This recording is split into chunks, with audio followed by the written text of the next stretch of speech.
Podcast Network. The light shines brightest on our indie podcasts.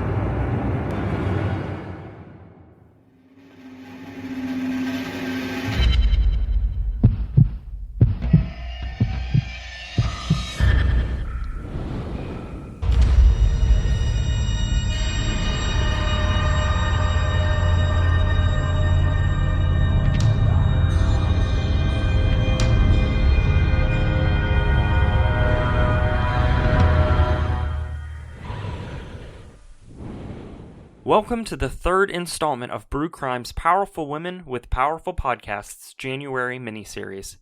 Today's episode welcomes the show that called itself what everyone wishes they could, Freaky as Fuck. The show is a casual, spooky breath of fresh air, as Syrai covers topics from true crime, conspiracy theories, dark history, and more. It's a lot like sitting down with your friend and talking about all things you couldn't in public simply because, well, folks aren't as cool as you. The Freaky as Fuck episode we are featuring today is called Princess Diana of Wales. She was beloved by all, and her tragic death would strike the hearts of people all over the world. She was the people's princess, and her legacy is one to never be forgotten. So grab your beer, put on your best Burger King crown, and get ready to chat with Syrai from Freaky as Fuck.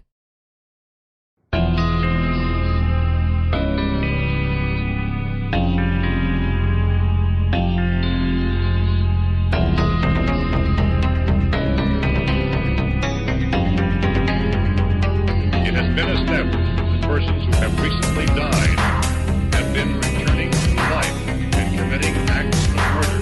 Murder victims show evidence of having been partially devoured by their murderers. In all cases, the killers are eating the flesh of the people they murdered.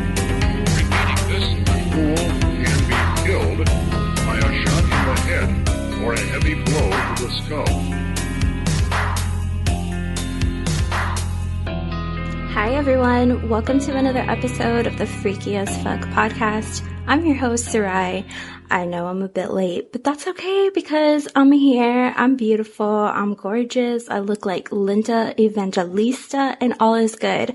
I did have to take a few days just to deal with some life stuff going on, but everything is okay, we're all good, and like I said, we're here. So, let me just say shout out to all of the indie podcasters doing the damn thing, because we do a lot of this all on our own, and it is something that takes time, dedication, and most of us are doing this while also working 40 to 50 hour work weeks. So do me a favor today and show some fucking love to your favorite indie podcasts. Leave them a nice little review, leave that 5-star rating, write them a nice little comment, anything, because for all of the work that we put in, it's nice to know that what we do makes people's day. All right? Okay, so guys, all right, the first week of December is over and we're moving right along with a Sagittarius season, and I hope that everyone is still kicking it and doing it, because I don't know about y'all, but December is really kicking my ass, and that's really scary because I actually just had my 27th birthday on December 1st, so this is supposed to be my season, but so far, it's like, I feel like that meme of that dog sitting in a room that's on fire, and he's just like, this is fine. I feel like that's me. But you know what? That's okay, because things can turn around really quickly. This could just mean that the universe is preparing me for something huge, and I hope that by the time the season is over, I'll be like a billionaire or something. So yeah, here's to the future. I hope it is good to all of us. So let's move on with today's episode, shall we? Because this is a huge one for me.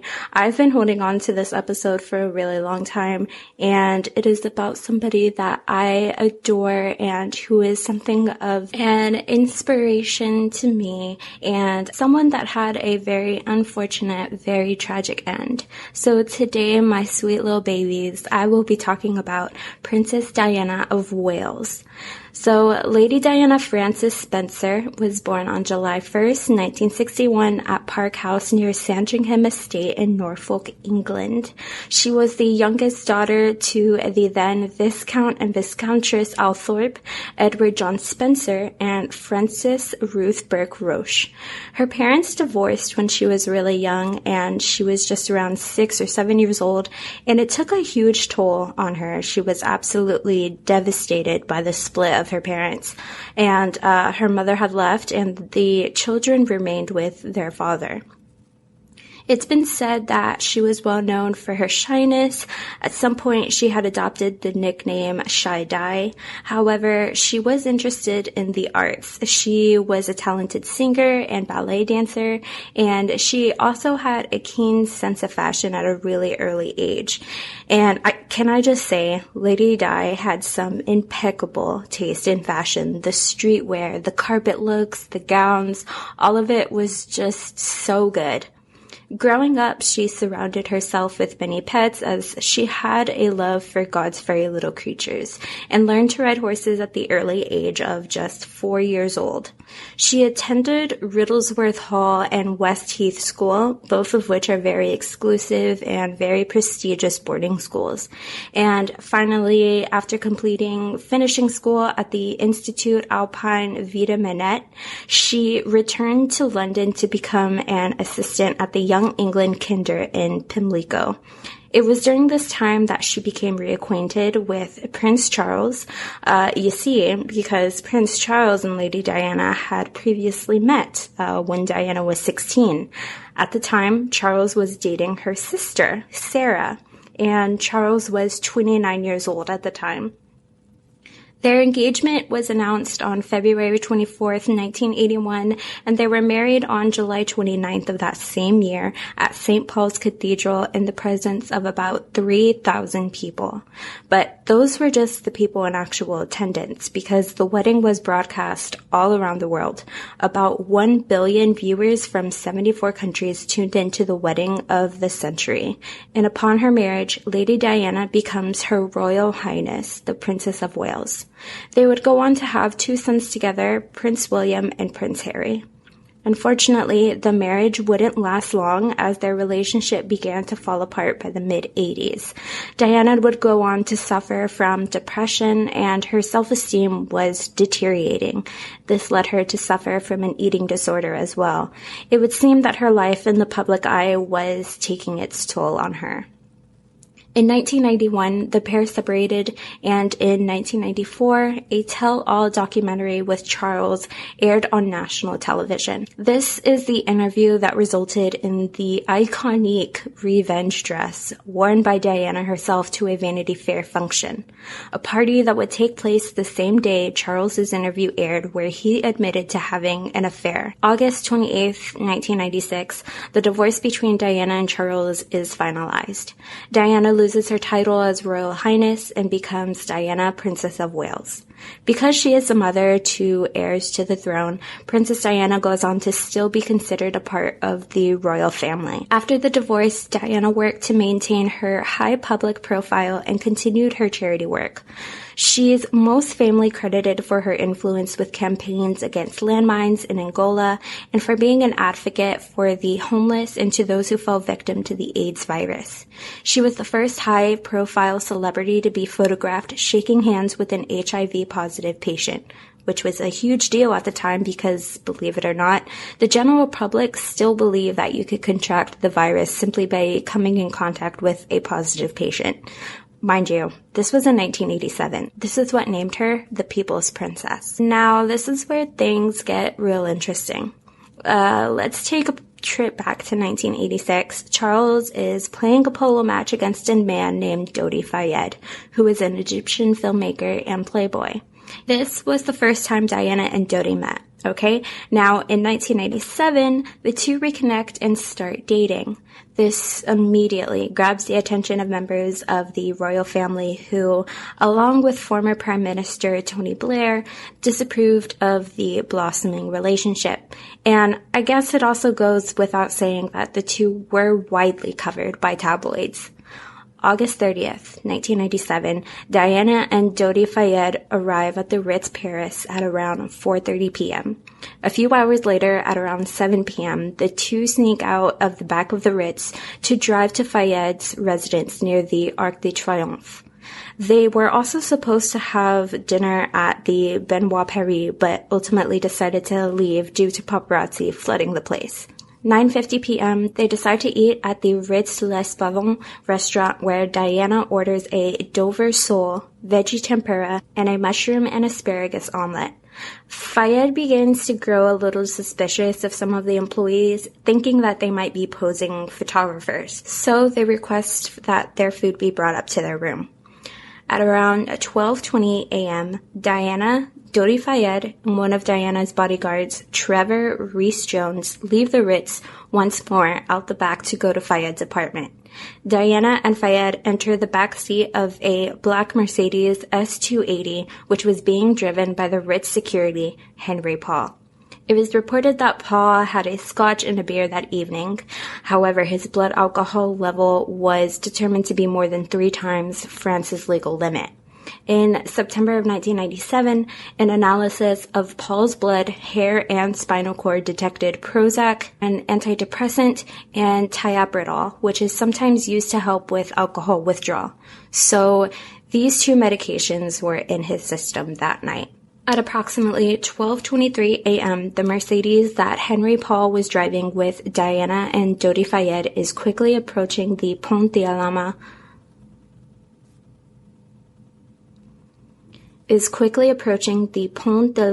tunnel. The car was reported to be speeding, probably in attempts to evade the swarm of paparazzi that's hoarding after them. This ultimately causes the Mercedes to collide into a concrete pillar in the tunnel. Driver Paul Henry and Dodi Fayed die on the scene. Dr. Frédéric Mallet luckily happened to be driving by the scene of the crash and decides to pull over to assist. He aids Diana until the ambulance shows up. At approximately 1:20 a.m., Diana is loaded onto an ambulance and is transported to a hospital. On the way, she goes into cardiac arrest. At around 2:01 a.m., Diana arrives at the Petit-Salpêtrière Hospital to undergo surgery. However, 2 hours later, at 4:00 a.m., on August 31st, 1997, Princess Diana is pronounced dead. She was 36 years old.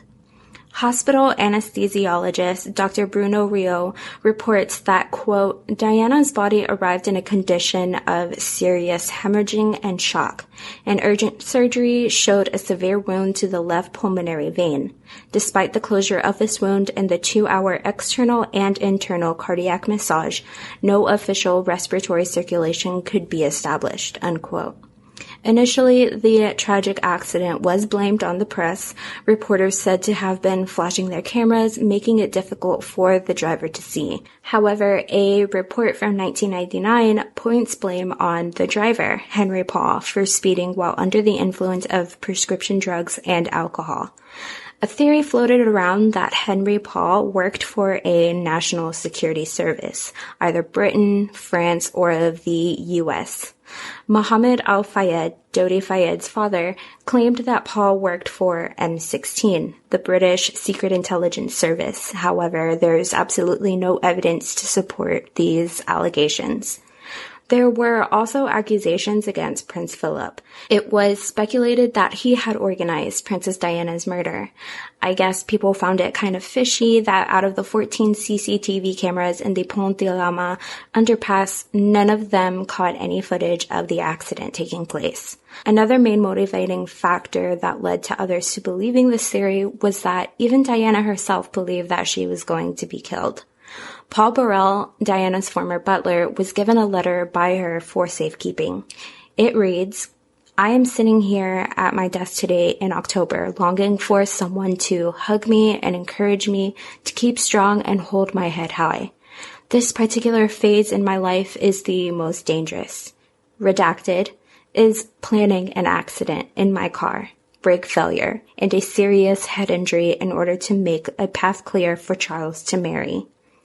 When Diana wrote this letter, she had been experiencing problems with her car and had voiced her concerns. She was convinced that the death of her previous bodyguard, which had happened during an auto accident, was actually a conspiracy. But with all theories aside, what happened that night broke the hearts of many all around the world. Her funeral took place on September 6, 1997 in London and was televised to 2.5 billion people, making it one of the most watched events in television history. Around 2,000 people were in attendance, and thousands of people rushed to her home in Kensington Palace to place flowers to pay their respects. People were in the streets sobbing at the loss of their princess. It was a time of great grief and sorrow, unlike any other that had never been seen before. She really was the people's princess. She treated everyone with sincere kindness, and her death was one that broke the hearts of many all over the world. So that, ladies and gentlemen, is the very tragic, very unfortunate death of Princess Diana of Wales. I am so surprised I didn't cry this whole time because Princess Diana has always been somebody that I've looked up to. She just seemed like the most genuine person, and her legacy will forever live on in everything that she's done with her charity work and just by her being a good person. Well, guys, I really appreciate you for sticking it out with me to the end. I appreciate you for working with me and sticking it out with me through this very hectic start to my December. So here's to better days. Here's to Princess Diana, and here's to fucking Christmas because I'm so ready. I've been sitting on all of my Christmas gifts. I've already given my fiance all of his, so I mean, I just get so excited. I mean, what can I say? Every time that I buy Christmas presents, I'm just like, oh my god, it's in. Fuck Christmas, can I just give it to you already? Because I love giving presents. I like making people smile. What do you want me to do? I don't know. Whatever. Anyways, we are going to be back on schedule. There is going to be another episode this week on Thursday, so be on the lookout for that. And I hope you guys have a great week. I'll see you on Thursday. All right? Okay? Bye!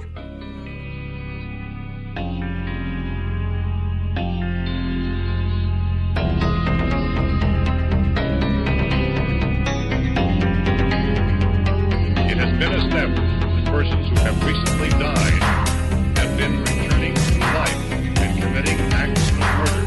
Murder victims show evidence of having been partially devoured by their murderers. In all cases, the killers are eating the flesh of the people they murdered. Repeating this, a fool can be killed by a shot in the head or a heavy blow to the skull.